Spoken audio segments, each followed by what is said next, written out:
tayo na makapag-live dito. Mali yung setting. So itatry natin kung tama ba yung setting dito sa Bullseye News on the Go. O di ba? Kumusta po kayo, mga kababayan? Ako po si Dante Maravillas. Kung hindi pa po kayo nakasubscribe dito sa ating YouTube channel, Bullseye News on the Go, click subscribe po ninyo. Try natin kung naka-live ba tayo. Tama. May nanonood. Apat. Kung naka-live na tayo, mga kababayan, ni ayos, ibig sabihin, tagumpay tayo sa ating live. Bullseye News on the Go tayo ngayon, hindi yung live with Dante M, mga kababayan. So, sabi natin kanina, kung hindi pa kayo nakasubscribe dito sa ating Bullseye News on the Go, medyo marami yung ating subscribers dito kasi 138,000 na yata tayo dito. So, I just hope marami yung manonood sa atin kasi maraming subscribers. Yung ating live with Dante M, nasa 24,400 pa lang yon. Kaya madalas ako mag-live doon para, ma-increase natin yung engagement. Pero this time, dito tayo in the afternoon. In the morning, live with Dante M. Paghapon, dito tayo sa Bullseye News on the Go. Okay ba, mga kababayan? Just the same, ang aking pong invitation sa inyong lahat. Welcome po dito ang bawat isa. Marcos loyalists, mga Marcos supporters, mga kakamping, mga dilawan, mga DDS. Welcome kayong lahat. At yung mga DDS, welcome kayong laitin ako. Di ba? Kasi ini-invite ko na kayo kasi kahit hindi ko kayo imbitahin, nakabantay kayo eh. O ngayon, alam kong wala man kayong sasabihin na maganda sa akin, kaya unahan ko na kayo. Lahat ng mga panlalait, mga DDS, i-post na ninyo dyan. Huwag kayong susurrender. Tuloy-tuloy lang yung panlalait. Ayos? O, di ano niya, Mr. Maravillas, ang balita ngayon. Second day ngayon ng confirmation hearing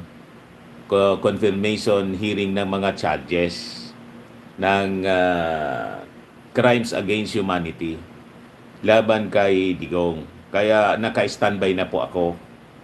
And maya-maya, magla-live tayo. Simulcast with direct na tayo sa ICC website, mga kababayan. Kaya huwag kayong aalis. Pero hindi ko man ito mafo-full. Kasi pag mahaba ng masyado, puputulin ko na. Mga 2 hours lang siguro. Ayos na. 2 to 3 hours siguro tayo. Mga 7 o'clock siguro. Okay na. Kasi masyado nang mahaba. Tapos, babalikan na lang natin. Pati nga siguro kayo, hindi man kayo tatagal na manonood ng 2 hours. 1 hour siguro, alis na kayo. Di ba, 100 na yung nanonood sa atin. So, pwede kayong mag-shout out dito, greetings, mga musta, at siyempre yung inyong mga kuro-kuro, mga opinion tungkol dito sa ating mga topics. Ngayon, hindi pa man nagsisimula. So gusto ko munang, ayaw kong masayang yung inyong panonood sa akin.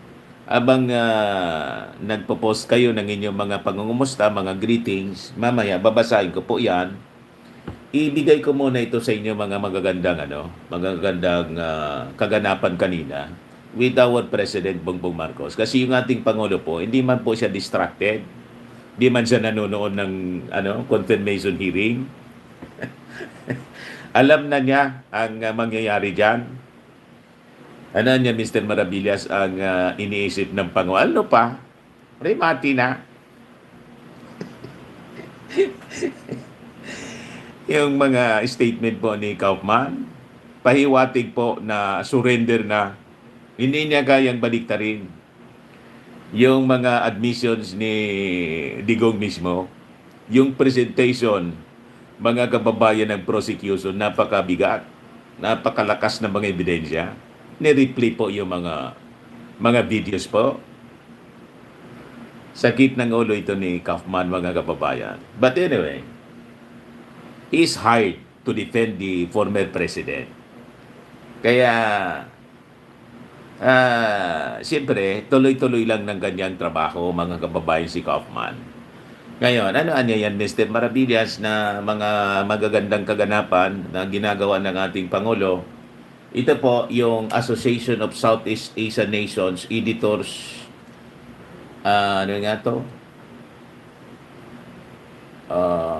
Editors in Economic Opinion Leaders Forum, ginawa po sa Makati City, Fairmont Hotel.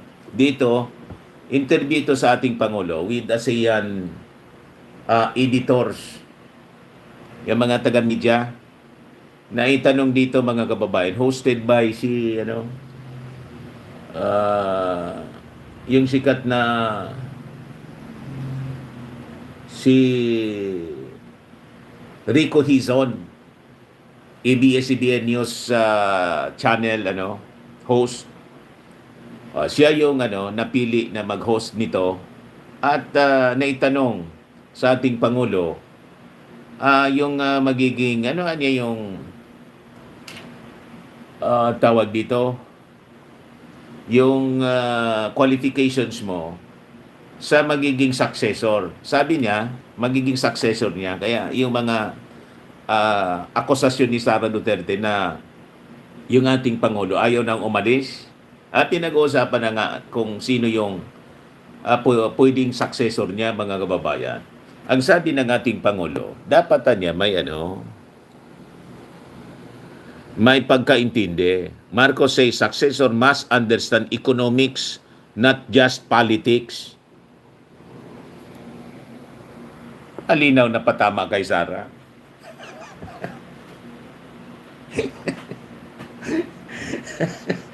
Hindi politika. Si Sara naintindihan lang politika, paninira. Yan lang naintindihan ni Sara. Dapat niya nakaintindi sa economics. Sabi yan ng ating Pangulo. With the 2028 presidential race on the horizon, sabi dito, an investor seeking policy stability, President Marcos on Tuesday underscored his successor must have economic competence. Economic competence over pure politics. Ayaw niya talaga kay Sara. Tama na talaga kay Sara yung Vice Presidente kasi sabi niya, spare tire lang niya, sabi ni kaya ko niya, sabi ni Robin Padilla, kasi spare tire lang. Di ba? Well, number one, somebody who understands economics. Marcos said at the ASEAN Editors in Economic Opinion Leaders Forum in Makati City. The President did not identify any specific person, but outlined what he considered were essential traits for the next Chief Executive. The ability to create jobs. Hindi yung ability to create trolls. Dapat may ability daw na mag-create ng trabaho. Hindi yung ang mastery, mga kababayan, yung mag-create ng mga trolls. Tame inflation, insecure food supply. Dapat magaling, mga kababayan, sabi ng ating Pangulo. The next leader, he said, must know how to create jobs, how to keep the inflation down, how to make food supply a given, and think deeply about productivity. Ganon. Growth is about productivity, sabi niya. How do you make your working population more productive? Sabi ng ating Pangulo. Citing education reform. Lahat dito failure si Sara sa education reform. healthcare access, and food security as core pillars of long-term expansion, sabi ng ating Pangulo. Sa education, ang natutunan ng mga mag-aaral, mga kababayan, another vocabulary word, yung masama pang term, tambaluslos, masamang pananalita, masamang salita, tambaluslos. Yan ang naituro ni Sara Duterte sa mga mag-aaral. Marcos also took aim at what he described as the country's stop-start political culture, where incoming administrations abandoned programs simply because they were initiated by political rivals. Dapat hindi ganon. Si Sara Duterte, ina-accuse yung ating Pangulo, hindi daw pinagpatuloy yung programa ng kanyang tatay. Pinagpatuloy po. Nakita niyo yung mga kalsada, yung mga tulay, yung build. Pinagpatuloy ng ating Pangulo. Hindi lang yung mga contractors na Chinese contractors na may kulatilya sa West Philippine Sea. Talagang yun, hindi na ipinagpatuloy ng ating Pangulo. Tapos yung foreign agenda niya na pro-China, ayun, ang talagang in-stop yun ng ating Pangulo. Pero yung build po, pinagpatuloy, kaya mali si Sara. Hindi totoo yung mga akusasyon niya. In fact, revise ng ating Pangulo, yung build. Ginawa niyang BBM. Build more. Kaya siya galit. Revise. Build more. Mas marami. Yan, na-discover ng ating Pangulong Bongbong. Yung build. Mga kababayan, karamihan, ghost and substandard. Kaya ito, in-expose niya yung mga anomalya, mga kababayan. Nagagalit sila kasi karamihan sa mga sangkot sa anomalya, kalyado nila. The wonderful thing about being in opposition is you don't actually have to get anything to work. All you have to do is criticize. Malinaw na patama, mga kababayan, kay Sara Duterte. Sige lang kanyang criticize. Wala man contribution, yun ang masama. Mga kababayan, 179 yan. I-share lang po ninyo, mga kababayan. Iparinig ko sa inyo. Ay mali yung iparinig ko sa inyo yung usapan kanina, mga kababayan, para abang naghihintay tayo ng continuation day 2 ng hearing, confirmation hearing kay Digong sa ICC. President, how are you feeling today? Oh, much better than I was maybe a couple of weeks ago. We are glad that you're in good health. Yes, thank you. And thank you so much for spending time with us and talking about the Philippine dynamic growth story. Well, it has certainly been an exciting time for the Philippines in many senses because we have really approached the entire system of governance, especially as it pertains to the economy, by making serious structural changes in the way that we do business. And there, of course, like any large change that is being attempted, it is not an easy thing to do. The bureaucracy is a very, I think I characterize it as being akin to one of these very large tankers, where you turn the wheel and it takes, 10 kilometers for it to actually start moving. And my experience has been a government bureaucracy is very much like that. And so it's much of the frustration comes from an impatience. Can we not move this faster? Can we not move this? Can we not get this done much more quickly? And so that is part of the structural changes that we're talking about. The structural changes that we are trying to make in terms of the way government works, but also in being able to respond more quickly. to that wheel, when we turn the wheel, let's just say we have decided to change direction or take on a new policy, how to be able to adjust much more quickly than we are able to adjust now. So it's a very interesting problem. It's a difficult problem, but it's an important thing that we have to do, and I think we are beginning to be met with some success. And Mr. President, when you're turning that wheel, some say it's power steering. It's perspiration steering. Yeah, well, are we now moving more towards power steering? I should hope faster so. reforms. I hope so. I think that that is certainly one of the aims of what we are trying to do. We have a we view the global economy in very many ways. In that there is a great deal of volatility, as we have seen in the past years, and in fact, it was we had hoped that after COVID, that things would calm down and that we would set directions and we would slowly just move in those directions, or not so slowly, quickly move down that road that we have set for ourselves. However, the shocks have come in and unexpected, not only in the economic world, but also in the political world, the geopolitical world. And I remember very early on in the administration, I would always describe the geopolitical situation in Philippines, in Southeast Asia, in the South China Sea, as the most complicated geopolitical situation in the world. Boy, was I wrong. That changed very, very quickly. And so now we are surrounded by these geopolitical upheavals. And so there is one of the main things that we are striving for is to provide stability and to be able to say that whatever shocks, we should learn from our COVID experiences.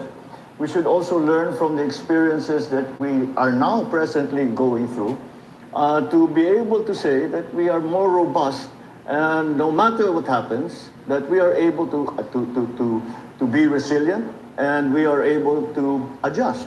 And that is what we are trying to do. So there is an element of stability and robustness. And however, as I have just explained, the world has brought upon us many changes. Yeah. So there's also a need to be agile. So that is the balance that we have to find. So, Mr. President, how are you providing this stability for the Philippine economy? For the Philippine economy, what we have tried to do, of course, is that, in my view, one of the most important elements of that, well, political stability, of course, is at the very heart of it. But more than that is, we have to change the ways that we do business. Now, we have been talking about the global economy for a very long time now. And certainly, it is very much the case.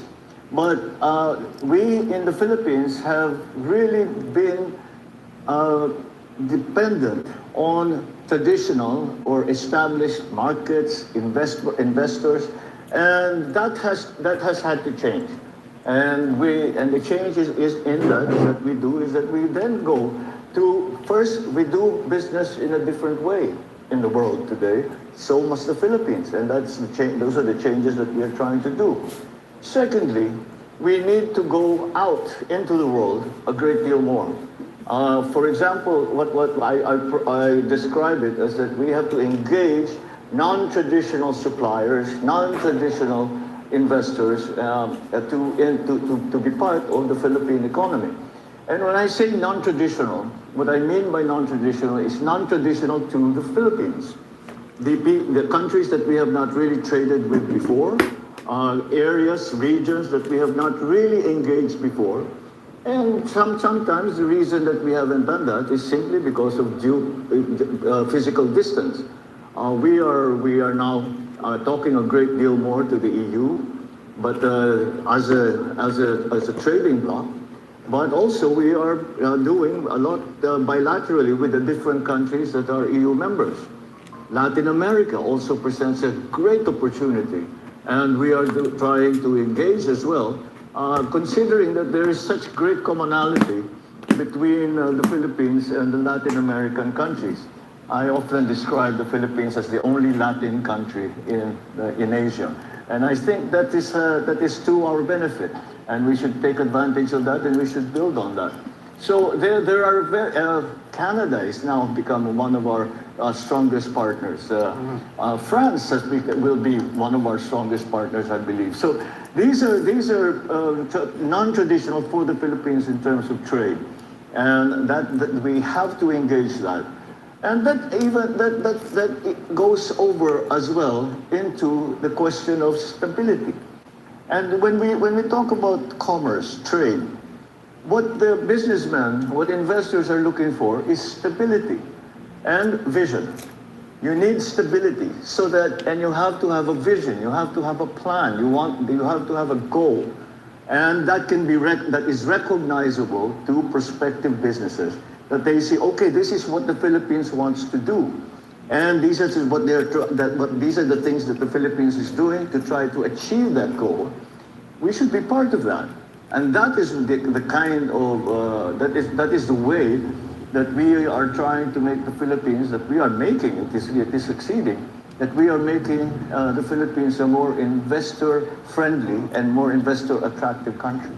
You talk about investor-friendly, you talk about political and economic stability. When I talk to foreign investors, Mr. President, they're always telling me about the ease of doing business. Yes. The number, Yeah. not dozens, Yeah. but the hundreds of signatures that you need to be able to get, let's say, things done. Yep. Right? They say it's about 200 to 300 signatures. Yeah. While in Singapore, it only takes 1 to 2 days to sign up. I lived in Singapore for many years. And then in Thailand, it takes about 2 months. In Vietnam. How can we align the ease of doing business with our ASEAN neighbors? Singapore is just a touch smaller than the Philippines. So maybe in that sense there is a... But of course that is a perfectly valid statement. That's a perfectly valid insight.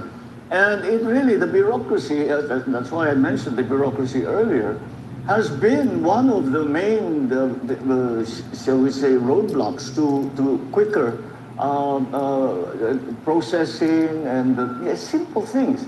Things like we were in a meeting the other day. The things like getting a copy of your birth certificate. Yes. And we went through the process of saying how does it go and how long does it take, and it takes a month, maybe a month and a half. Why would it take a month and a half? Because again, you have to go through this entire process, which is very slow. And it's still done by hand. The files are still in handwritten form, and so that's why we are trying to fix that, and we are minimizing now the necessary contact between the citizen and the government for anything that they do, and we are relying very much on the new technologies, on the internet. Because we are 7,600 plus islands. And it is too much to ask for somebody who is living on a relatively isolated island to find a way to go to the regional center, go to the government office there, and get the documents that they have. But we have this advantage, we have this technology, we have this, because for the Philippines, for a country like the Philippines, which as I said is a very large archipelago. I think we are the second most islands in the world, only following Indonesia. And for us, that is a godsend. And we fully intend to make full use and maximize the use of those technologies. And we now have what we call the eGov app, which is an application which allows you over the internet to get in touch with different government agencies, and in that way do your business online. And you know we are for example, our personal identification, our IDs 70% now? Is it 70% of our personal IDs are now digital? And that's something that you can get immediately just by filling out the form. Then the remaining 30% is those people who still insist on having a physical ID. That's that kind of sort of thinking, I guess, will eventually change. It's a generational thing, it really is. And you still pull your wallet out and want to show your ID. But now, the younger generation well, from millennials onwards, are finding it much easier to adapt to that and prefer it. And so these are the kinds of things that we are trying to do. On the ease of doing business, again, it's the bureaucracy that gets in the way. And the necessity for having all these forms. You know, you wait in line for 2 hours, 3 hours. You know, this is your day is gone. You wait for 2-3 hours, you get one signature, and you say, thank you. And they say, okay, now you have to go to the other office, which is across town. And then with a wonderful traffic, you know, that takes another hour and a half. It is across town to get another signature, and you get another signature and another signature. For example, to register a new corporation, we looked it up, and the number of signatures or forms that you have to fill up are just ridiculous, are crazy.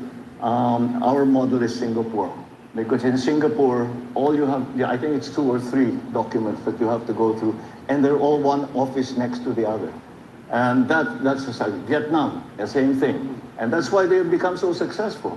Vietnam, I know businessmen who opened businesses in Vietnam from the Philippines, Filipinos who have gone to Vietnam, and they say, you know, we had just dinner with the minister, and the next day we woke up, all the papers were there, we just had to sign, we signed them, we came home, finished.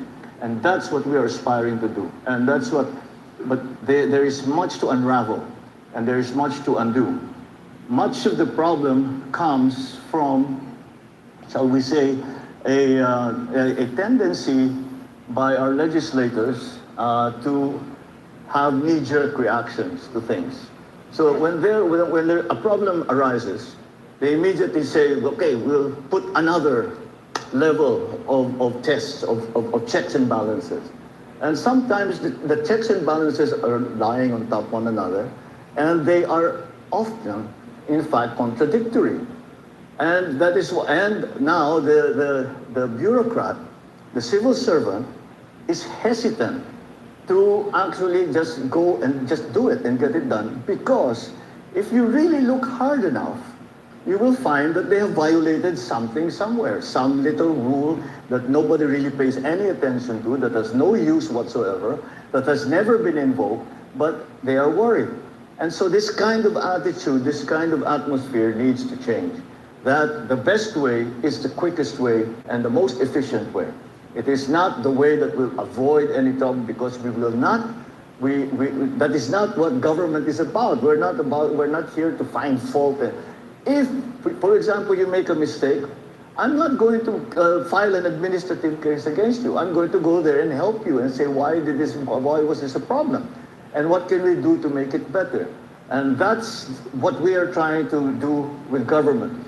And I think in the 10 kilometers that we're waiting, maybe we're about kilometer 8 now. So we're moving, but it's coming along, but much more slowly than we would like for it to be.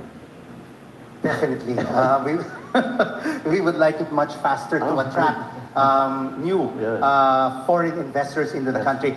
Is this red tape, Mr. President, and this bureaucracy also the cause of why we have fallen even below Vietnam in terms of attracting FDIs? In 2024 alone, there was $230 billion worth of investments in ASEAN. And in the Philippines, we just attracted $10 billion. Yes. Is it because of the red tape? Is it the bureaucracy? Because when there's a bureaucracy and things are not digitalized, right, Mr. President, things fall through the cracks. Yes. It's all about corruption. And there's that too. That doesn't help. We have developed a very strange system in the Philippines where you have fixers.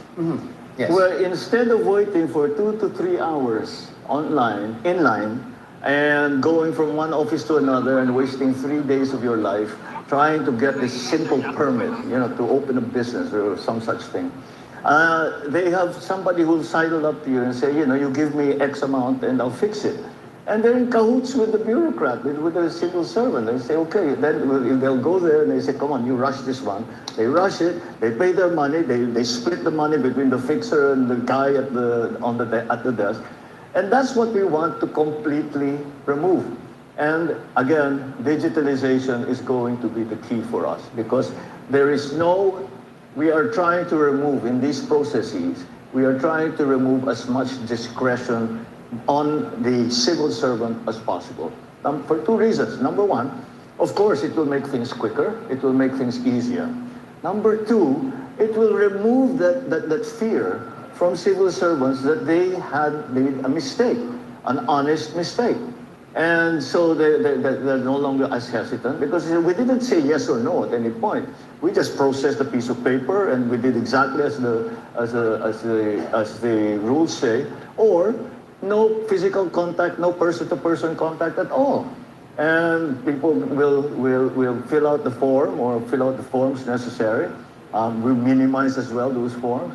And they will get it is what they want, a business permit, a license, whatever it is that they need from government. And it needn't be a hard copy, a piece of paper. It can be in their computer that if they choose to, they can print out, or they keep it on their phone and just, as many people have been doing already, just present it wherever it's needed. So, Mr. President, can we expect full digitalization of government services by the end of your term?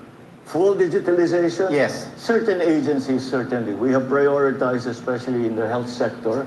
That's been the number one priority because that has been, what happens is that when you ask for assistance from government, the assistance is forthcoming, but the process takes so long that it becomes too late. And the person that's waiting for it died already, or it just didn't bother anymore, or sometimes just didn't bother going anymore, and just got sick and tried to get well at home. And that's a tragedy. So health systems are number one. The in government functions, all of these things like simple permits, IDs, the renewing driver's licenses, and even on a larger scale for the big corporations, the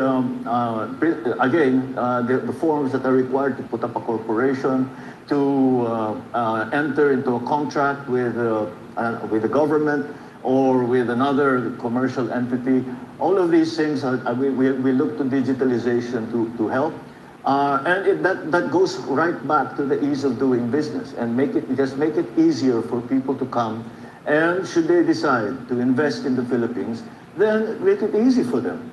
Now, the other part of the answer to your question about why we, in terms of FDI, we have fallen behind, is also because what the other element of this that I said was vision. We haven't really given a roadmap to our prospective investors about what the Philippines wants to do. Where are the areas? Do you want to go into electric vehicle manufacturing? Do you want to go into mining? Do you want to go into batteries? Do you want to, what is it that the Philippines is going to spend money on? Where is the public expenditure going and why there? And once you are making that clear to investors, there will be investors who will say, we should be part of that. We will make money doing that in the Philippines. And then coupled, hopefully, with an ease of doing business, then that will make us more attractive to all our different partners and trade partners around the world. I think, Mr. President, for many investors who are also here in this room, what they really want is the sustainability of policies from one administration to another, because there is no consistency. Yes. One administration imposes this type of policies for administration. And you have done a lot, Mr. President, in terms of the green lanes, the Create More Act. You've done a lot for to be able to make foreign investors coming to the country. But you've basically 2 years left. So it is Yeah. important that the next administration follows what you've already started. And that is why we have to be very, very, that people have to understand very, very well what it is that we are trying to do and what the benefits of what we are trying to do is. We've entered now into an entirely different arena. But the political stability is certainly something that is very, very important. There maybe less now, but of course in our history, there has been that element of small town politics, where it really from you're in a little town, you are running to be mayor, and you're campaigning against, let's say, the incumbent or whoever, the incumbent. And you're criticizing the incumbent and saying, what they're doing, they don't know what they're doing, they're this, they're that, they're that, they're that. And they win. And therefore, by necessity, then they have to say everything my opponent did was wrong. So all their projects stop. I have a better idea. I have a better. It's halfway done. The schoolroom is halfway done. All you have to do is put a roof on it. Why don't you just do that? Then we'll have a new schoolhouse. But no, and that has filtered up to even at the national level, where whoever went before me, who I oppose, and the presidents only get one term, so you will always be opposing the incumbent. So you have to show that everything that this person did in the past was wrong, and that you criticize and criticize and criticize. The wonderful thing about being in the opposition is you don't actually have to get anything to work. All you have to do is criticize. All you have to do is pull your opponent down. And that's the problem that we face. We have to really educate people into what we are trying to do. I'm not here I'm not president, to show off or to whatever, to help certain parts of the economy or friends or relatives. That's not what I'm here for. I'm here to do these structural changes so that the Philippines becomes more investment friendly. And we are starting to feel the effects of that, the beneficial effects of that. And then you are able to say, do you want to stop those beneficial things? Because if we do not elect a like-minded president in 2028, all of these will just go by the wayside. Now, one of the things we have tried to do to make those systems more robust is to make them as widespread as possible, number one. Then I'm talking about things like education, healthcare, social benefits. Make them so widespread that people immediately feel the benefits, and therefore they will refuse to allow any future leader to stop those beneficial effects. However, when it comes to the economy, that is much more difficult. Because how many economists are there? There's less than 0.01% of the populace are actual economists who look at numbers, who look at the inflation rate, who look at the core inflation, the inflation coming from food products, the inflation coming from fuel, and try to analyze GDP growth, the ratio between debt and the GDP, all of these things. Who looks at that? No one. Very few people, maybe us, people in this room. Those are the people that look at it. So it's harder to explain. And the only way really to, shall we say, sell your policies is to make people feel the effects of those policies. And that is the short of changing the electoral system. But I think those of you who live here in the Philippines have seen the difficulties that arise when the Constitution is being questioned and that there are suggestions to amend the Constitution. And so these are the difficulties that we find. But as long as we are able to show that these policies and these measures that we have undertaken are of benefit, and then people will say, well, if I feel the benefit, my life is just that much better because of these things, then I want to keep it. And that's the best way that you can do that. The other way that we try to do it is to enshrine them in law. And that's much more difficult to change. So some of these policies are enshrined. Create More is the one that you mentioned. Create More is the amendment that we have to the old Create Act, which is which was an act which was to provide incentives for investors, both on the plus side, incentives in actual tax breaks and things like that, and in sanctions for people who do not follow the rules.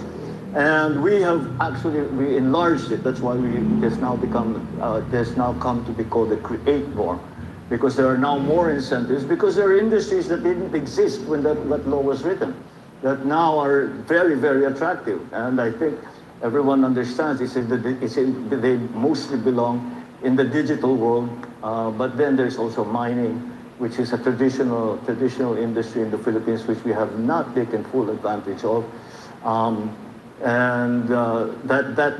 That will provide a better, but it's a mix actually of incentives, and also the other element of it is to ease of doing business. The law also circumscribes certain areas where, like you say, there's a green lane where we can get around the bureaucracy. There's a workaround on the bureaucracy. We specify certain areas where we are particularly interested, and we make it easier for investors to go into those areas. Agriculture, again, education, healthcare, mining, and many others. Actually, I made some notes here. There's a very long list, and I don't want to give you an incomplete list, but there is a great deal that we have identified. We have identified, I think, about 19 areas that are going to be the priority, and those priorities will be the ones that we will assist in every way that government can, and not only government. One of the main changes that we have made is to recognize and to immediately say, day one that I came into office, I said, we recognize the private sector as a full and important partner in economic development. Government does many things, but private sector does other things much better than government. Once you recognize that and you engage them, then it becomes much easier. As a matter of fact, there's a lot here, so I Yes, have to Mr. stop it from President. talking. Yeah.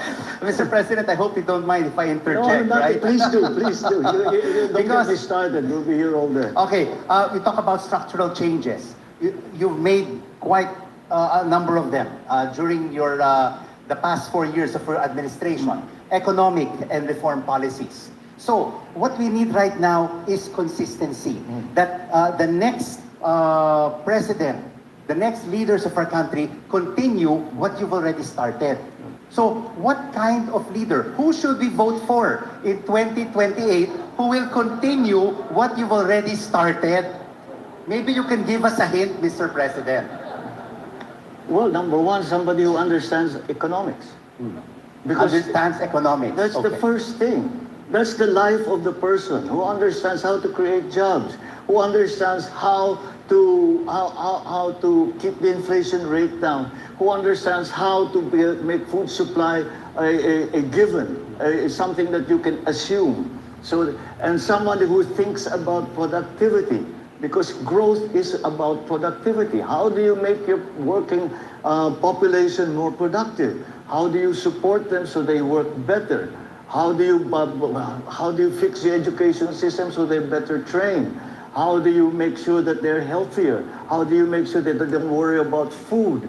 Those are the kind of people that you need, that we need, are the people who actually are thinking about not politics, but how to make the country better. I've always said, very early on, again, even before I became president, I always was watching, and I said, when I was walking around and being around my father, all we would hear is, we are building a nation. We are about nation building. I didn't hear that anymore. So we need to have nation builders, people who want to make the Philippines better, People who actually love the Philippines and love Filipinos and want to make things better. And it boils down to, it might sound a little sentimental or emotional, but that's what you need. And of course, there has to be the element of competency. You know, the love is it goes a long way, but it's not enough. You also have to know how to do it. You have to have some training. Or at the very least, you have to listen to people who have that training. And I'm proud to say we have in government, we have a thing called the Private Sector Advisory Council. And the Private Sector Advisory Council, we meet more or less once a week. And the businessmen who are here know that because we see each other fairly often. And they sit down and we divide it up into different elements, to education, to healthcare, jobs, technology, etc., etc. And we get the best of them, and they sit down, and government just sits there and listens and asks them, what is it you need from us? That's how it started. Now, on this side of the table they come in and they say, have you done your homework? You know, we talked the last week or the last meeting that we had, we were saying that we were going to do this. Have you done it? Or haven't you? And why haven't you? And what's the problem? And it's a very, how do you say, there's a great synergy that comes from that. And it's not to blame and say you're messing up, you know, you're bad, you're doing it, etc. You're not smart enough. It's not about that. It's about getting together and say, okay, this worked. Let's do that more. This worked. Okay, how do we make it better? This just didn't work. And then you have to decide, well, maybe it was just a bad idea. So let's do something else. Let's not waste our time. Or we have to do it. It's too important. We have to fix that problem. And that has been so helpful in giving us direction on how government should work, because what we are trying to attract is business. Of course, there's the social side to government, but a big side. We cannot afford the social side if we're not doing well on the business side, on the commercial, on the private, on the revenue side. Let's just put it that way. There are two sides to every balance sheet, so we have to do well on both sides, and that's what the PISAC, what we can call it the PISAC. Has become a very important part of, but it all filters down, distills from that very clear understanding that the private sector needs to be a full partner in economic development. So, Mr. President, this will just be a very short answer that I'm expecting from you. Okay. So, with the characteristics that you've mentioned on who should be the next president in 2028, have you already narrowed it down to about 2 or 3? You're going to get me into trouble. Well, certainly there. He's going to answer it. Of course, I'm Go going ahead. to answer it. We have some people that we are talking to in mind. Many of them actually, some of them have said, no, I do not. From the cabinet? I'm sorry. Are they from the cabinet? Are they local officials?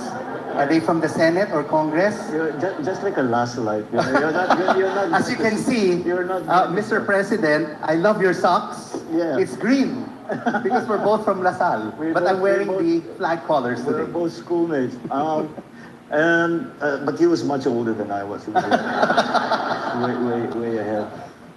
Yes, but of course you have to see, you know, when people are working, but you cannot limit yourself to government. Yeah. But of course it's much harder to bring to a presidential level someone who has not been involved in politics ever. It happens, but it's not that easy, especially in the highly political atmosphere that we have here in the Philippines. It's not that they don't like the person; they just they don't know who they are. And to build that up to a presidential level is quite difficult. So you look at people in government and you see who is doing well, who is exceptional. And I'm glad to say, exceptional people in government. And you will endorse this person very soon? Not soon. Not soon. Not soon. Timing is everything, Rico. Okay. We should be talking about ASEAN and the Philippine economy, not about politics. So, okay, Mr. President, I mean, you've already instituted a lot of these economic reforms. I mean, we've seen the economy grow from 2022 up until 2025. Unfortunately, we saw a setback, no, in the third quarter, where we saw the economy expand by just 3.9%, right. and in the fourth quarter by 3%. Is this a concern for you? And of course, this was also impacted by infrastructure spending because of the flood control anomalies. The flood control problem, scandal, whatever you want to call it, has certainly played a very large part in that. And unfortunately, it had to be done. It is one of those things where you just had to rip the Band-Aid off. There was no easy way to do it. And otherwise, then the old practices, if it wasn't done, the old practices would continue. And the Philippines would flatline. And that would be, while everyone else is exponential growth, we are flat, and we get nowhere. And so that's why it had to be done. I knew going in that it would be painful, but nothing big and important is not painful. And there are many people who resist just because they are contrarians, and there are people who resist because they are afraid. They say we cannot change because this is how we've always done it. They're very conservative, and you can't fault them for that. But then that is what we had to face. However, you must also consider that to no small part, to the economic shocks that came in the last part of last year, the weather, the climate change, what happened in climate, the amount of money that we are spending to try and well, first of all, help the victims of climate change, and to now do the adjustment to climate change, i.e., moving settlements away from the areas that have suffered because of climate change. I remember when I was governor, and I was governor from '98 to 2007. When they said that a storm would come in, we knew what to do. We knew where it was going to flood. We knew what airgates would be isolated. We knew where to go. We had a very good idea of what was going to happen. That's no longer the case. Even if you look at the patterns of our weather, before it was very clear. It would come into Bicol, Region 5, and would go up and come out of the Ilocos Norte, usually in Region 1, up north. That's no longer the case. Mindanao has always been seen. There are no typhoons in Mindanao. Now there are. Maybe one or two only a year, but there are typhoons in Mindanao. And so that has been a really, and it impacts us in many ways. Not only in the fact that, you can imagine how heartbreaking it is for someone who has worked very hard to build this bypass road, 5-kilometer bypass road, and 6 months later is completely destroyed because the storm came in and destroyed it. And you were sure that we built this road in the right place because typhoons never passed there. And it did, and it destroyed the road. And that's the kind of thing that we have to be dealing with. So we have to be much smarter about the way we do things. But that has been an impact as well. Then the war in Ukraine has had an element. And when Russia first entered the Ukraine, the initial reaction was, well, it shouldn't affect us because we're very far away. But of course, we import wheat from both Russia and Ukraine. So the prices of food went up like this, and we had to find alternative sources to, and of course, it was a seller's market because the supply coming out of those two countries was quite large. So it's a seller's market. You had to pay a higher price, and you had those effects. Again, and then Gaza. You would think, well, they're not oil-producing countries, so it shouldn't really bother our fuel prices, but it did anyway, because there were threats to the Straits of Hormuz, the tankers were hesitant to go in, that sort of thing, so it still became. So it's uncertainty that we are fighting with. Uncertainty about climate change, uncertainty about supply chains, uncertainty about geopolitical concerns, about war, about peace. It's uncertainty that we are trying to mitigate. And we do that by, I suppose, like anything, like broadening our base, i.e., again, talking to what we have come to describe as non-traditional trade partners, so that the economy is much less prone to shifts and shocks that come from the outside over which we have no control. It is indeed a confluence of factors, both internationally and locally, that has impacted the Philippines' GDP growth in the second half of next year. I was talking to some businessmen here, Mr. President. One was a foreign investor, and he said, my concern is about the ease of doing business. Yes. And that you have answered. And a local businessman that I spoke to here told me, I'm concerned about who's going to be jailed next. Yeah. That's perfectly. Will there be more people behind bars? That's it. Because we've been waiting for this, Mr. President, since last year. I don't think that putting people behind bars. Of course, we put people who've been shown to have who have abused their privilege, their authorities, and have taken money that does not belong to them, belongs to the people, behind bars. But the system needs to change, and The culture. that is why we had to do that. I always say, why is it that Filipinos, when they are abroad, do so well? Because the rules are clear. You go, you work hard, you get a little lucky, you'll be fine. I'll tell you one of the stories that has stuck in my mind. I was driving along Camp John Hay when it was still under American administration. I was literally driving along. In front of me was a car with a guy who was eating a hamburger. Okay, and he finished eating his hamburger, and he rolled up the trash. And he put his hand outside the window. He didn't let go of the trash until he left the gate of John Hay, and then he threw the trash, because he could do it. In John Hay, the base police would have come running after him and said, "You can't do that. You pay a fine. You'll have to pay for your mistake." And you have to make the rules clear. You cannot, and there has to be sanction. When you get it wrong, or when you steal, or when you do something wrong, abuse your power, abuse your authority, you have to pay the price. And that's what we have to establish. And that goes back now to the strength of institutions. And that is the hardest part for a young democracy like the Philippines to develop. So we're going to see, Mr. President, more incumbents in jail sooner rather than later. Well, you'll have to ask. Most of that now are with the Department of Justice and with our ombudsman. So I think they will have a better idea of where that's going. I'm worried about so many other things right now, and I have confidence that the DOJ and the ombudsman will do what needs to be done. Focusing now on ASEAN, Mr. President. The Philippines is chair, Yes. and the theme is navigating our future. From your perspective, what does together mean in terms of practical economic terms? All right. Well, it's rooted in the recognition, the understanding, and the commitment to ASEAN centrality. And that is very, very important. That we have to work in many ways. We must work as one.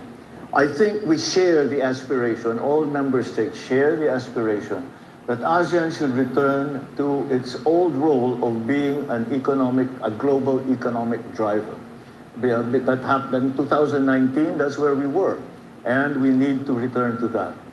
However, together does not mean that we all do things the same way. We all have different conditions. We all are economically different. They're just population. Just look at our populations. Our populations are so different. The only thing that perhaps we have in common is that we're maritime countries, except for Lao PDR. And so that joint and shared aspiration of returning to that role in the global community is something that we hold in our hearts together. Even achieving that will be done in many different ways depending on which country you are talking about. But we have to do it in consonance with one another so that we achieve our own national goals and at the same time achieve the goals that we have for ASEAN. And that again, we must work together, and that's why together. And final question, Mr. President, what concrete policy reforms would the Philippines like to see in basically as it becomes the chair of ASEAN in 2026? What concrete policy reforms? Well, very soon after COVID, the discussion around ASEAN was that we have to learn from the lessons of COVID. One of the great lessons that we had to do was to make more robust our supply chains. And that's we were going about, and our supply chains to our trade partners around the world. And with all the things that have happened, the effort to make those supply chains more robust and stronger have really run into great obstacles. And so there has been a joint understanding between member states, let's do it ourselves first. And so the supply chains within ASEAN should be strengthened. The way we do business with one another should be strengthened. I came upon a statistic where the business, Nagsimula na po. the commerce, Okay na to, trade yung ating that Pangulo. Ilipat ko kayo mga kababayan kasi actually, plinay ko muna, mga kababayan yung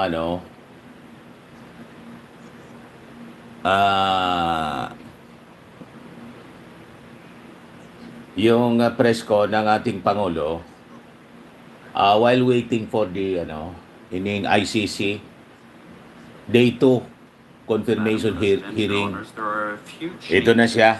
in the composition of the OTP team today. I'm here representing the office, as was the case yesterday. Beside me is Julian Nichols, senior trial lawyer. He was here yesterday. I also have Edward Jeremy with me, trial lawyer. Yung prosecution Robin yan, Croft, presentation. trial lawyer. Day 2. Yo Young, associate trial lawyer. Sylvie Watcom, associate trial lawyer. Loria. And finally, James Miriti, our case manager. Thank you. Thank you very much, Mr. Prosecutor. Legal representatives of victims. Good morning, Madam President. Only one change on our team. We have one change, a defection actually.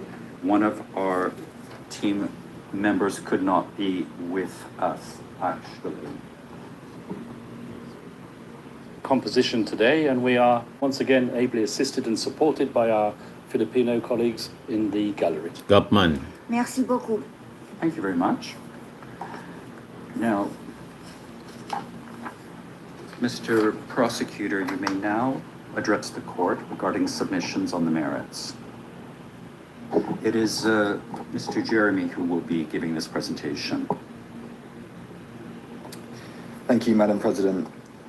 Your Honours, dear colleagues, my name is Edward Jeremy, and over the next 45 minutes or so, I will focus on some of the evidence that demonstrates Mr. Duterte's responsibility for the crimes charged in counts 2 and 3. My presentation will comprise two parts. Part 1 will focus on the crimes charged in count 2, and as you know, this count relates to the murders of 14 so-called high-value targets. And part 2 will focus on examples of crimes charged in count 3. And this count relates to murders and attempted murders of 45 victims in the course of barangay or neighborhood clearance operations. First, Your Honour, is a brief introduction. As Mr. Nichols made clear yesterday, Mr. Duterte campaigned for the presidency that on the basis that, if elected, he would implement his Davao model of killing on a national scale. And once sworn in as president of the Philippines on the 30th of June 2016, this is exactly what he did. One insider witness explained what applying the Davao model nationwide meant in practice, and this is tab 49. As we see on our screens, Evidence Channel 2, this witness stated, quote, "It means that he wants to apply how Davao addresses the drug problem in a national scope, the whole country. It means that zero tolerance on drugs. And what I understood is that we have to eliminate, neutralize drug pushers, just as in Davao." And as we've heard, this Davao model also included the payments of rewards for such killings. And as president, Mr. Duterte expanded and replicated this Davao model across the Philippines, working together with many of the same people, his co-perpetrators, following the same plan and using the same methods. On becoming president, Mr. Duterte appointed his co-perpetrators from Davao, a number of whom Mr. Nichols introduced yesterday, to senior positions in the police and the government. And in these high-level positions, Mr. Duterte and his co-perpetrators had authority over thousands of state personnel, including those that formed the national network that the co-perpetrators used to carry out the charged crimes, as Ms. Croft will shortly describe in more detail. And Your Honours, central to this plan to carry out the charged crimes was the formal national anti-illegal drugs campaign in the Philippines.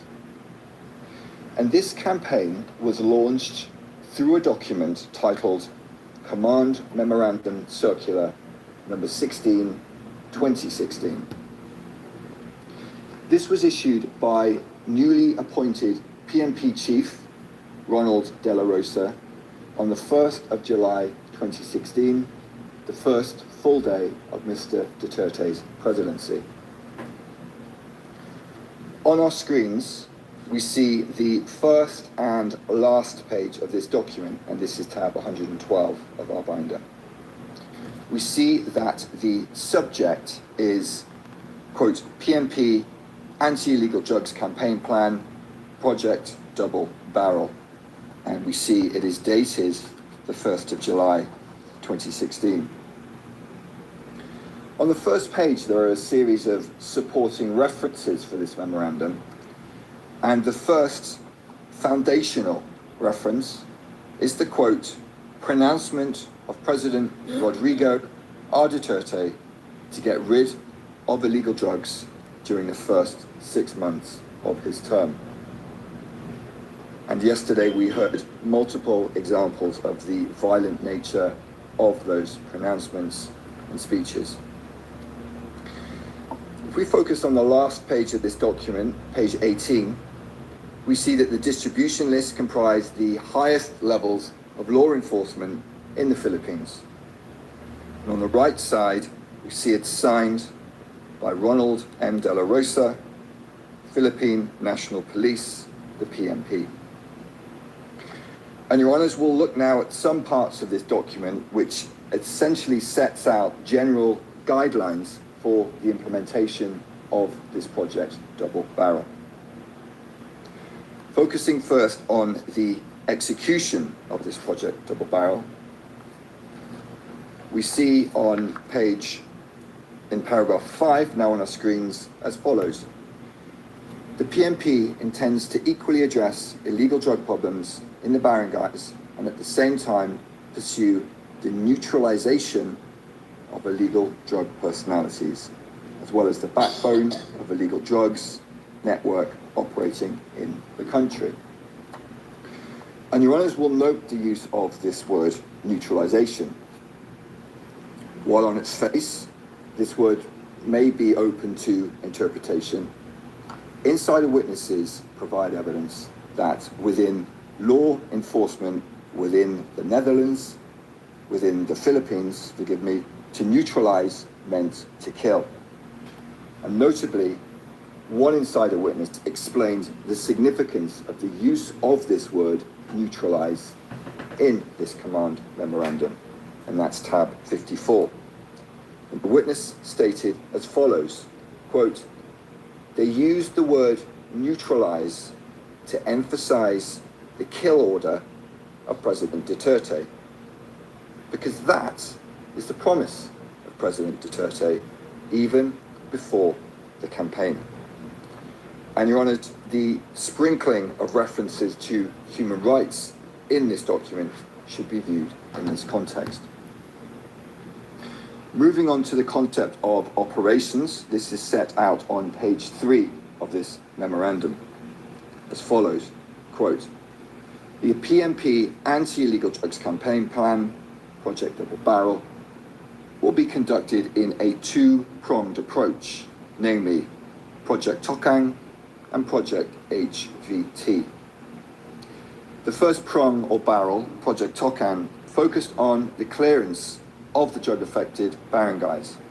This relates to count 3, which I'll discuss shortly in the second part of my presentation. The second barrel, which relates to count 2, was Project HVT, or High Value Target, which I will focus on now. Turning to page 6 of this document, we read as follows. Project HVT is a massive and reinvigorated conduct of anti-illegal drugs operations, targeting illegal drugs personalities and drug syndicates. And as your honours are aware, it was in the course of this project HVT that the prosecution alleges the 14 victims of count 2 were murdered. And many of the high-value target victims of count 2 incidents were included in charts and lists that Mr. Duterte showed during public, often televised appearances and speeches. And just as he did in Davao, as president, Mr. Duterte publicly named persons he alleged were involved in drugs, and many of those would end up as victims in his so-called war on drugs. For example, on the 7th of August 2016, Mr. Duterte held a televised press conference in Davao City, during which he named 150 public officials who he claimed were involved in the drug trade.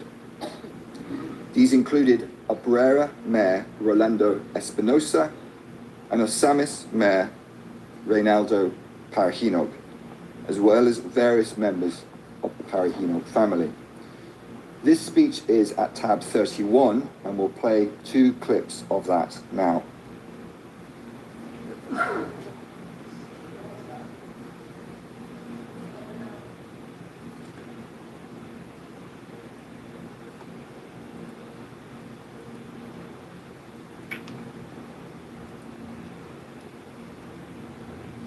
Reynaldo Parahinog, alias Andong, the mayor of Osamis City. Nova Princess Parahinog Chavez used to be the wife of, I think, Colangco. Yung poster boy doon sa blandi-blandi pambuhok. Hindi naman, tisoy. Alam mo ba siya magpataabangan ko kayo? Gusto wala na ako sa presidency habang may baril ako. Wherever you go, I will be waiting for you, even if I'm no longer president, as long as I have a gun. And indeed, as your honours are aware, Mr. Duterte did not need to wait long. On the 5th of November 2016, Mayor Espinosa was murdered. That's charged incident 13. Then, on the 30th of July 2017, Mayor Parahinog together with a number of others, was also murdered. That's charged incident 14. And during the same speech that we just saw, Mr. Duterte emphasized his direct involvement in the preparation of this list as follows. Third, the validation. I'm the one reading it, and I am the sole person responsible for this all. And this list was subsequently published by the media, who referred to it as the narco list, or as we see from the article on our screens, simply the Duterte list. And Your Honours, Mr. Duterte continued to flaunt his list of so-called high-value targets. Perhaps the most significant of these lists was the President Rodrigo Roa Duterte list, or the PRRD list for short, and that's at tab 48 of our list of materials. Your Honours, this was basically an Excel-style spreadsheet that listed persons alleged to be high-value targets. The slide now on our screen shows the first page of the PRRD list, which includes photos of various persons designated alleged to be high-value targets. And at the bottom of this list are a series of different tabs, some of which have been enlarged on our screens. And as we see, they include different regions of the Philippines, and within these tabs are lists of names and identifying information of persons alleged to be high-value targets. And the persons included in this PRRD list were also assigned different levels, as set out in our PCB, in our brief, paragraph 99. As we see from the slide now on our screens, these levels range from 1 to 5. At the lowest level 1, this included lower level government and police, as well as street level pushers. And at the highest level 5, this represented the highest value targets, drug wholesalers, financiers, and high-ranking police officers. And consistent with the Davao model of killing, rewards were also paid when a high-value target was neutralized, meaning killed. And this evidence is set out in paragraphs 52 and 99 of our brief. And these rewards were not part of the regular PNP budget, but were provided by Mr. Duterte, who also publicly offered perpetrators rewards for killing. Your Honours, to sum up the significance of the PRRD list, I turn to the words of another insider witness, and this is tab 54. Quote, "This list was used by the police in their operations. And if you are in the list, you will be the subject for police operations. And most of the time, the people on the list are killed. So basically, the PRRD list is a dead list." And Mr. Duterte publicly paraded this PRRD list on multiple occasions. For example, during another televised speech on the 2nd of February 2017, tab 111, he stated the following. This is the drug industry of the Philippines. And in this same speech, we'll shortly see Mr. Duterte holding another page of this PRRD list, reacting to criticisms based on human rights in relation to his so-called war on drugs. Tapos sabihin mo lang ako takot-takutin mo ako ng human rights. Pakain, bunganga nila. And Your Honours, on this issue of human rights, as Mr. Nichols explained yesterday, during his speeches in Davao, Mr. Duterte, well versed in the law, would occasionally seek to legitimize his encouragement of state violence by references to human rights and self-defense. And he continued to do so as president. For example, as we will see in the next clip, during a speech on the 20th of September 2016, which is at tab 130, he stated the following. Pagka bumunot, patayin mo.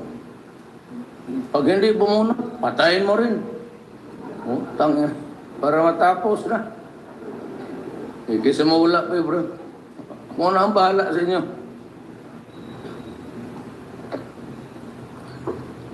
Itaga ninyo ito sa puso niyo.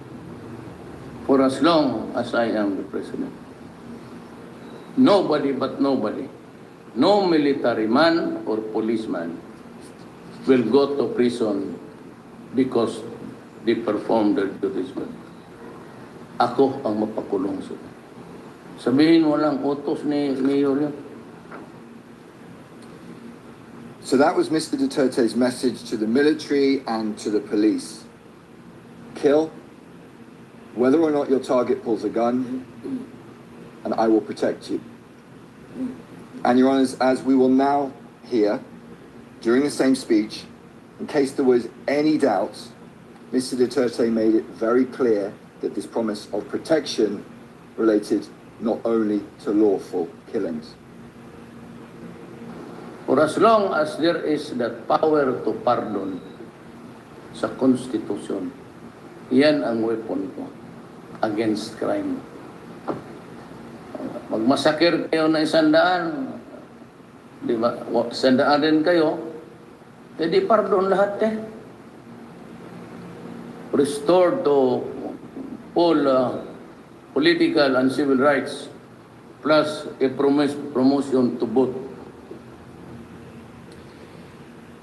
And Your Honours, as was so often the case, Mr. Duterte's message was repeated and amplified in the media, as we see in the next slide, which is tab 88, which reads as follows, quote, Duterte to troops, massacre criminals, I'll promote you.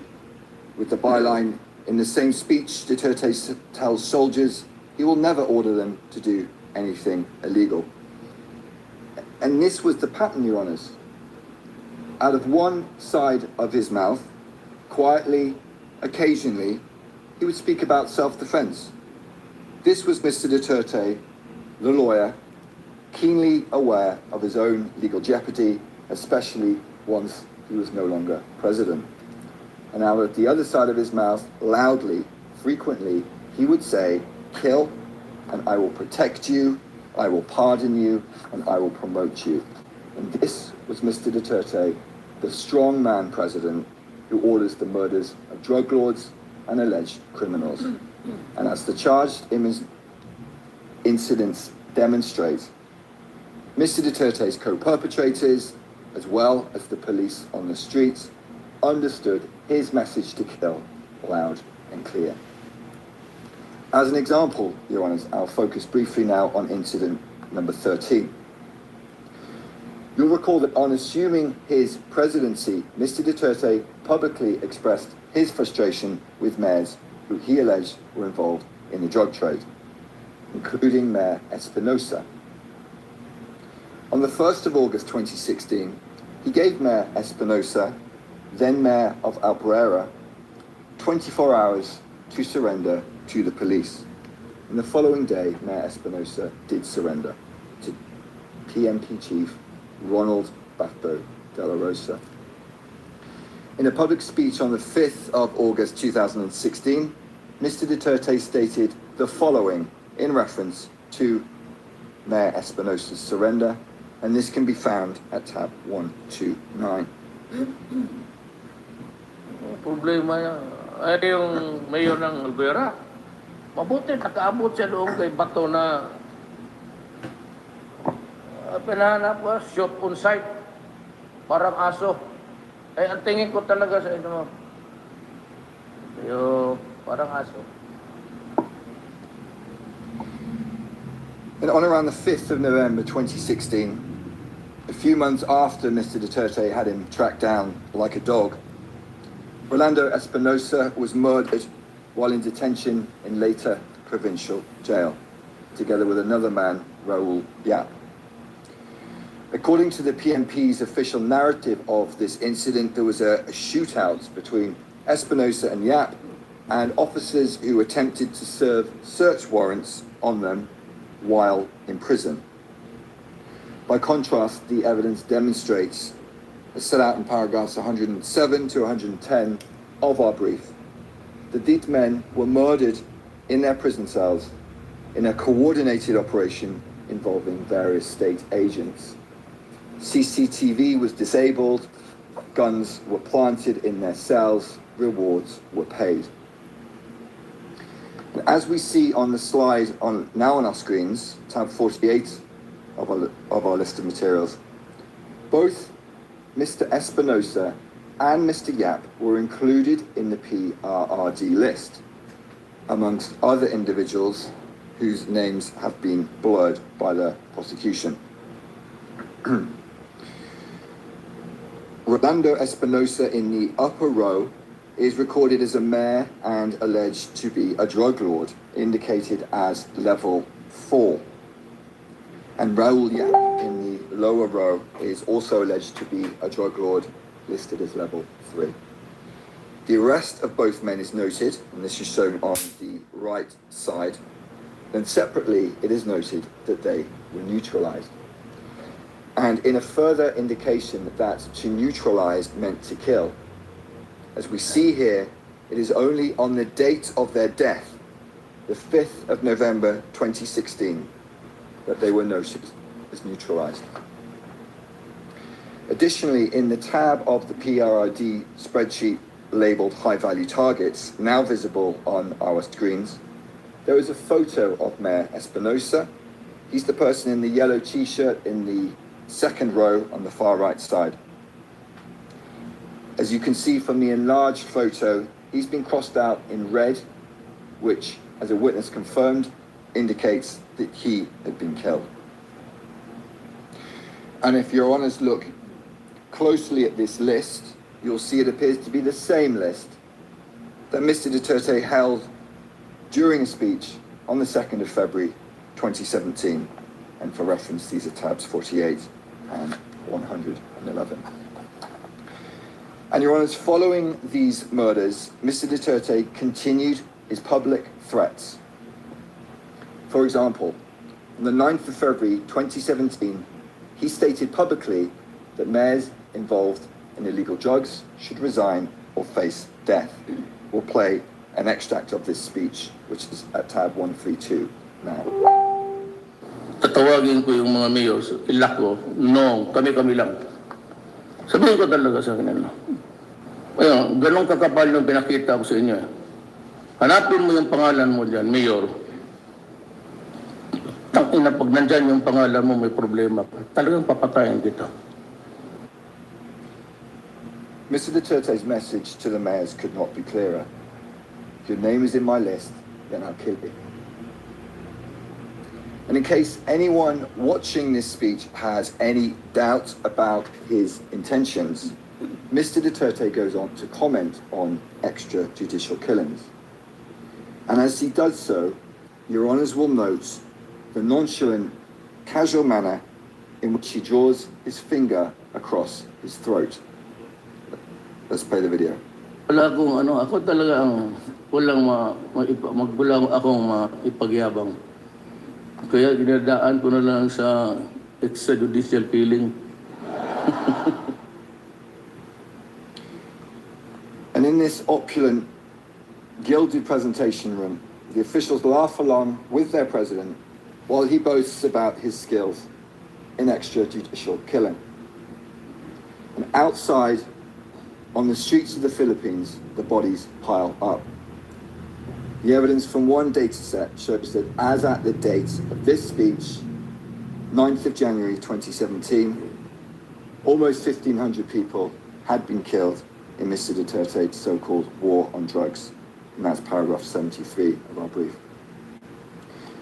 A few months later, in an April 2017 speech, which I won't play, but is a tab 134.2, Mr. Duterte called the deceased Espinosa a, quote, son of a bitch, and after citing multiple allegations of murders by the police, he said he would pardon and reinstate any convicted police officer with a, quote, promotion to ranks higher, end quote.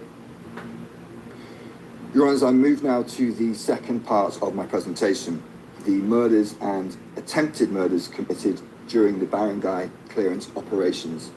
And these operations were covered by the first barrel of Project Tokang, which we looked at earlier. We'll briefly return to this document, CMC 16, 2016, and the overview of the two barrels. As the slide on our screen shows, the stated aim of Project Tokang, just focusing on the first sentence, was, quote, accelerating the drive against illegal drugs in affected barangays, end quote. And in practice, Your Honours, this meant murdering some of the most vulnerable members of Filipino society. As witnesses stated, the poor were often targeted because they were the ones least likely to file complaints against the police. To quote one witness on our next slide, he stated, "It was said that the ones that we had to do the Tokang operation on had to be poor. Those who do not have the means to file a complaint or to complain." And similarly, another witness stated the following: "Based on what we've seen here in the Philippines, the people that were killed or could be killed were the poor, people with no means, simple people who were not able to file charges against them." Your Honours, Project Tokang operations were implemented across the Philippines in a number of ways, as set out in paragraph 75 of our brief. And these operations frequently followed the same modus operandi as we also set out in paragraphs 33 and 114 of our brief, which was as follows. The target was identified, often through the use of lists, such as barangay lists or police station watch lists. The target was then murdered in a police operation. Weapons, drugs, and money, or a combination thereof, were then planted at the crime scene. And then the police reports were repeatedly falsified to legitimate the operations as acts of self-defense. And in this context, as witnesses explain, the police often used the term nanlaban, which translates to fighting back, to describe incidents in which they supposedly shot a victim in self-defense. And these reports were often almost identical. In essence, copy-paste reports in which victims were frequently blamed for their own deaths. And finally, unofficial rewards were paid. Your Honours, I'll briefly focus on a few of the Count 3 incidents to illustrate this pattern. On the day of his inauguration, 30th of June 2016, then President Duterte held a speech in Tondo, Manila, and he directly addressed the public present, including, as we will see, women and children. For reference, this is tab 127. Let's please play the clip. Ako po'y galit. Pati yung mga pulis dito sa Maynila nakasabit sa droga. Ako po'y nakikiusap, wag ho kayong pumasok dyan kasi papatayin ko talaga kayo. As we see, Mr. Duterte's message was clear. Stay away from drugs, or I will kill you. And the killing in Tondo began almost immediately following this speech, as we set out in our brief, paragraphs 100 to 101. I'll focus now on, and Tondo is visible on our screens. I'll focus now on incident 23, which also took place in Tondo, on or about the night of the 4th to the 5th of October 2016. As your honours are aware, the alleged victim of this incident 23 was Benjamin Vizda. And we'll shortly see a video which shows Mr. Vizda just before midnight in a vest in handcuffs, forced onto a motorbike between two police officers and driven away. And this is tab 76, and we'll play the video now.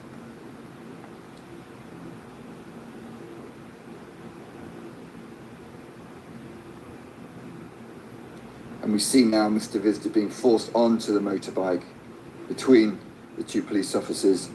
And as he's been driven away, we see women and children chasing after him, no doubt terrified about what would happen next. And around 20 minutes later, Your Honours, Mr. Visder was dead, shot multiple times in the head by police officers. A witness described the scene, and Your Honours, the next slide will be a graphic image. And for reference, this is tab 77. The witness stated, quote, "The victim was lying on the street in handcuffs and was dead. He'd been shot in the head 7 or 8 times," end quote. The official account of this incident was recorded in a police report known as a spot report, dated the 5th of October 2016. This is tab 65. And this report, an extract of which is on the screen, stated that Mr. Visder was killed by the police in self-defense after he Graphics yan, snatched the mga firearm of the kababayan, police huwag natin officer ipakita. while he was on a motorbike, while wearing handcuffs, and he shot at the police but missed. Your Honours, as demonstrated by the evidence in paragraph 126 of our brief, Grabe. this narrative is false. Benjamin Visder did not fight back. He was murdered. Your Honours, Project Tokang was also carried out through one-time, big-time, or OTBT operations. And these were large-scale, high-intensity police operations that often resulted in multiple murders. And one such operation took place in Bulacan, shown on our screens, between the 15th and the 16th of August 2017. In August 2017, the police made a press release regarding their recent operations, which noted that 32 people were killed by the police in simultaneous one-time, big-time operations from the 15th to the 16th of August 2017. This press release, which can be found at tab 108, is visible on our screens. In the headline, we read, quote, 32 killed, 107 arrested, as firearms, grenades, and numerous illegal drugs were seized in Bulacan, PMP, simultaneous big-time operations. And focusing, Your Honours, on the paragraph at the bottom of the screen, we see that the deaths of these 32 people were recorded as, quote, significant results, end quote, of the, quote, intensified campaign against illegal drugs, otherwise known as Project Double Barrel Reloaded, end quote. And this was essentially a reinvigorated version of Project Double Barrel, as set out in our brief footnote 37. And the press release goes on to name the 32 victims of this operation, which included 3 victims who are victims of charged incidents 28 and 29 in this case, who were murdered, consistent with the pattern of the other incidents in count 3, as set out in paragraphs 131 to 132 of our brief. Your Honours, 32 individuals killed by the police in Bulacan in a 24-hour period. You would imagine this would be a major national incident. So how did Mr. Duterte react to this shocking news? Let's hear what he said, and for reference, this is tab 147. Yung namatay daw kanina sa Bulacan 32 in a massive raid. Ganda yun. Makapatay lang tayo ng another 32 every day, then maybe we could reduce the what is country. So that was the President's message in response to the death of 32 Filipinos in a single day. He essentially said to the police, well done, keep going, let's kill another 32 every day. And, Your Honours, in this context, as you would expect, the killings went on and on. This phase of one-time, big-time operations continued until around the 18th of August 2017, resulting in many more deaths. As one witness stated, quote, "It was hunting season, a killing spree," end quote. And that's at tab 77. And on the evening of the 16th of August, in the midst of this killing spree, perhaps at the same time as Mr. Duterte's speech in Bulacan, a 17-year-old child named Kian de los Santos was murdered in Caloocan, the location of which is marked on our screens. And this is charged incident 30. As usual, the police claimed that Kian de los Santos shot at them and they were forced to shoot him dead in self-defense. Another victim blamed for his death. As set out in our brief, paragraph 133, this account is contradicted by CCTV footage showing police dragging the child across the ground, and other evidence shows that after pleading for his life, he was shot twice in the head. And the next slide is a graphic image, Your Honours, and that's tab 151. On our screens, we see the tragic image of the body of the 17-year-old child, Kian de los Santos. Huwag na natin ipakita po. And as noted in our brief, paragraph matindi. 56, this brutal murder led to a massive public outcry across the Philippines. And in these circumstances, exceptionally, the direct perpetrators of these murders were prosecuted and they were imprisoned. And in the face of this public outcry, Mr. Duterte was forced to temporarily withdraw police from drug operations from the 10th of October to the 4th of December 2017. And this led to a reduction in the frequency of killings. In announcing this temporary withdrawal, Mr. Duterte sarcastically stated that he hoped that this would satisfy, quote, bleeding hearts and the media, end quote. And in this way, he publicly communicated that this was not a genuine effort to prevent crime, but rather a temporary attempt to placate public criticism. And less than 2 months later, Mr. Duterte decided to once again scale up operations. He ordered the PMP back into the campaign, and the killings once again intensified. And Your Honours, regrettably, children continued to be the victims of these killings. Your Honours will recall that at the very start of his presidency, Mr. Duterte gave a speech in Tondo, and we saw a part of it earlier. This is tab 127 on our list of materials, and we'll watch another portion of that speech now. Yung mga adik ko dyan, kayo na lang ho ang pumatay.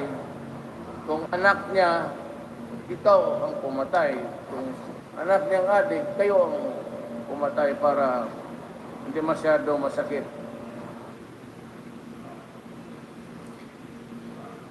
If it's someone's child, be the killer yourself. If someone's child is the addict, then you be the one to kill. Your Honours, it's worth pausing here, taking a step back and reflecting on what we are seeing and what we are hearing. This is the President of the Philippines, the Commander-in-Chief, the most powerful man in the Philippines. He's pointing directly at the crowd, and he is telling them to kill someone else's child.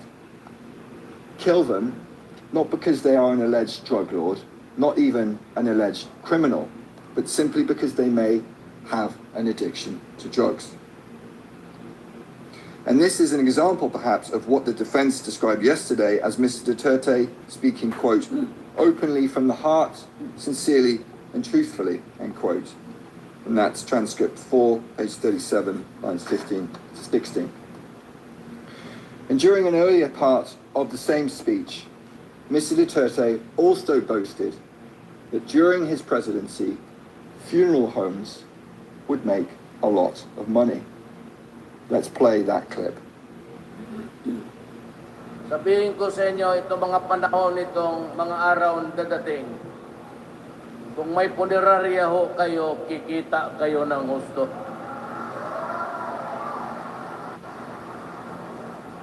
At tayo ko yung mga small time na punerarya dito, doon. At sigurado hindi kayo malugi. At pag humihina na ang negosyo ninyo, sabihin ko lang sa mga polis, bilis-bilisan ninyo ng konti para kumita yung tao sa negosyo nila. Ayan, sinasabi ko na sa inyo. Hindi ako nagbibiro.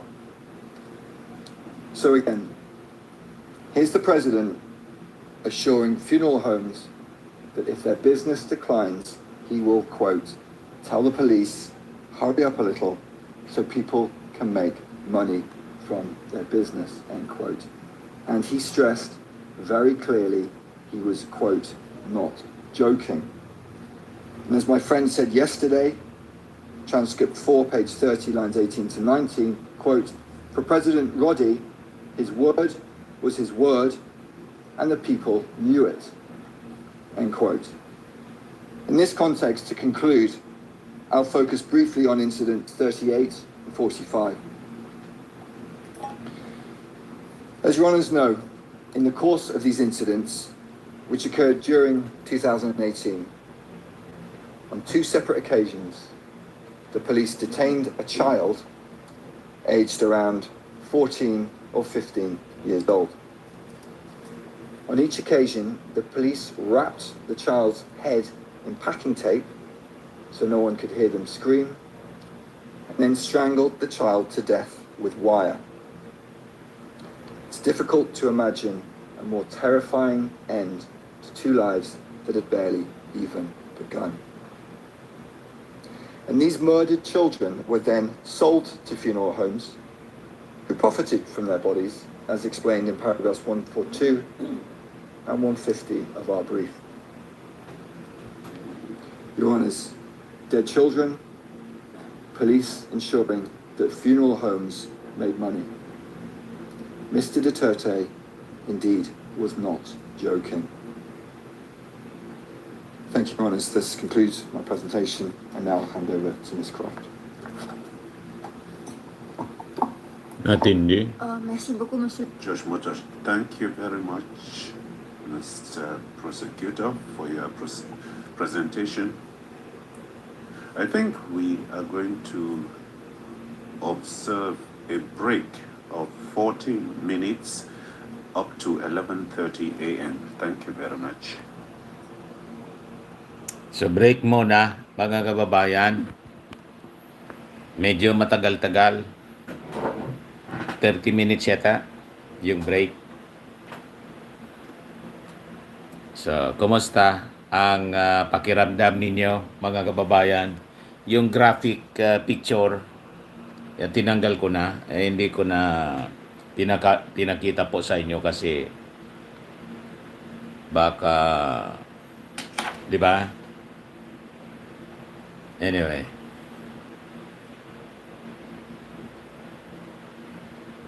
So, ngayon, mga kababayan,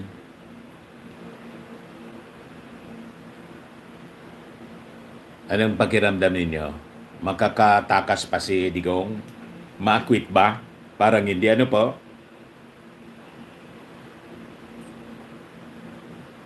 Mahirap ma-quit si Digong?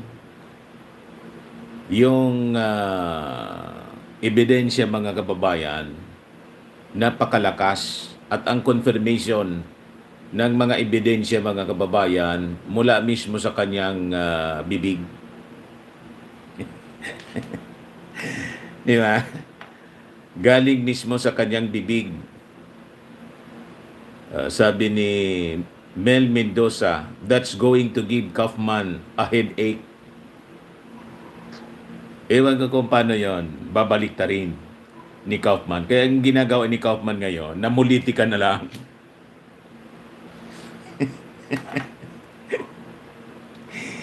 Isinisi, mga kababayan, sa ating Pangulong Bongbong Marcos, out of topic siya.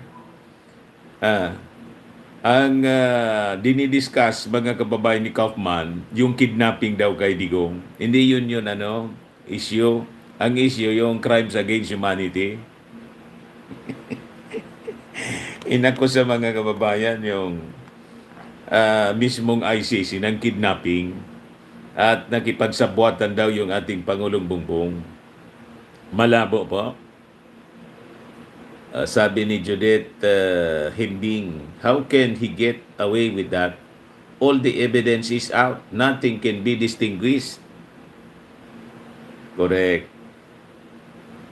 Sabi ni Elena Solano, life imprisonment here, even his fellow criminals. Namumuro na yung kanyang mga kasabwat, mga kababayan. Ayaw magpa-interview ni trabaho lang anya muna, sabi ni Bongo kanina, in-interview ng mainstream media. Norma M, guilty in jail. Life imprisonment. Relinda Dulay, there really is no way out. Mayroon po yun. Mga kababayan na baliktarin ni Kaufman. Sabi ni Mel Mendoza, people's lives were like chickens back then. Matindi. Proud na proud pa siya abang sinasabi nyo. Sinasabi yon mga kababayan. Pinagmamalaki niya. Sabi ni Joseph Balbalate,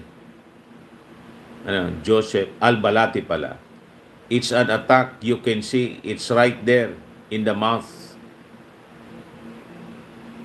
There's nothing out of your mouth that will catch the fish.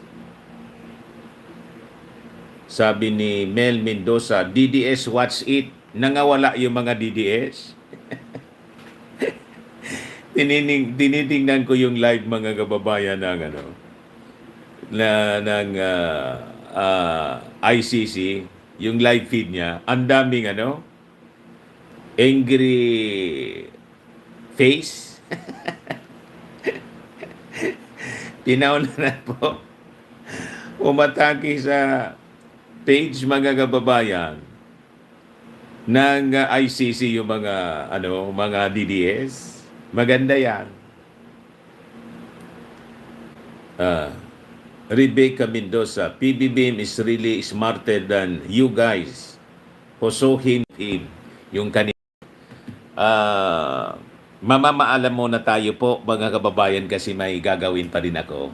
May gagawin pa rin. May gagawin din ako mga kababayan. Anyway, matagal-tagal yung break. Okay pa. So, maraming salamat po sa inyong panonood dito sa ating live feed ng ICC. Live streaming din natin dito sa Bullseye News on the Go. Bye-bye muna po. God bless.